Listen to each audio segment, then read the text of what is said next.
বনের পশুরা পর্যন্ত ভগবানকে ডাকার মতো ডাকলে ভগবান পর্যন্ত পশুর কাছে গিয়ে দেখা দিয়েছে। প্রমাণ ত্রেতা যুগে বীর হনুমান যে হৃদয় ছিঁড়ে দেখালেন হৃদয় মন্দিরের ভিতরে রাম সীতা। বনের পশু হয়ে গোবিন্দ চরণ লাভ করলেন। আর প্রমাণ নবদ্বীপের শেষ শিবানন্দের কুকুর, শিবানন্দের কুকুর পর্যন্ত অর্থ হলো কিছু করে পাবার নাম তো হলো কৃপা। এই যে আমরা যে বলি গোবিন্দের কাছে যে ওমা কুকুর আমাদের বাড়িতে কি করতে আসে, বাড়ি বাড়ি টাকা সম্পদ নিতে, জমির দলিল নিতে, এক মুঠো অন্যের আশায় এসে বসে থাকে, ভাতের আশায় এসে বসে থাকে।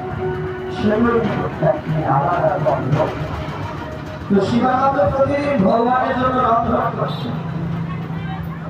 এত সুন্দর সুগন্ধ, তো সুগন্ধ নবদ্বীপের পথে পথে পথে পথে ভাসতে ভাসতে চলে যাচ্ছে। সে পথে একটি কুকুর হাঁটতে হাঁটতে যাচ্ছে। ওই মহাপ্রসাদ এসে প্রবেশ করেছে। কুকুর এত সুন্দর সুগন্ধ, দিকে তাকায় একবার শিবানন্দের দিকে তাকায়।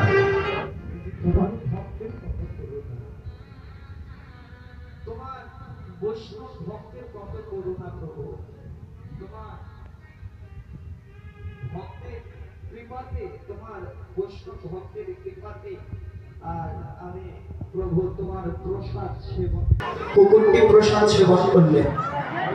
বনের পশুরা পর্যন্ত ভগবানকে ডাকার মতো ডাকলে ভগবান পর্যন্ত পশুর কাছে গিয়ে দেখা দিয়েছে। প্রমাণ ত্রেতা যুগে বীর হনুমান যে হৃদয় ছিঁড়ে দেখালেন হৃদয় মন্দিরের ভিতরে রাম সীতা।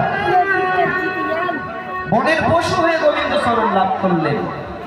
আর প্রমাণ নবদ্বীপের শেষ শিবানন্দের কুকুর, শিবানন্দের কুকুর পর্যন্ত অর্থ হলো কিছু করে পাবার নাম তো হলো কৃপা। এই যে আমরা যে বলি গোবিন্দের কাছে যে ওমা কুকুর আমাদের বাড়িতে কি করতে আসে, বাড়ি বাড়ি টাকা সম্পদ নিতে, জমির দলিল নিতে, এক মুঠো অন্যের আশায় এসে বসে থাকে, ভাতের আশায় এসে বসে থাকে। তো শিবানন্দ প্রতিদিন ভগবানের জন্য রন্ধন করছে।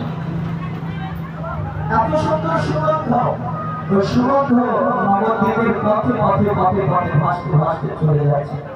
সে পথে একটি কুকুর হাঁটতে হাঁটতে যাচ্ছে। ওই মহাপ্রসাদ এসে প্রবেশ করেছে। কুকুর এত সুন্দর সুগন্ধ, দিকে তাকায় একবার শিবানন্দের দিকে তাকায়।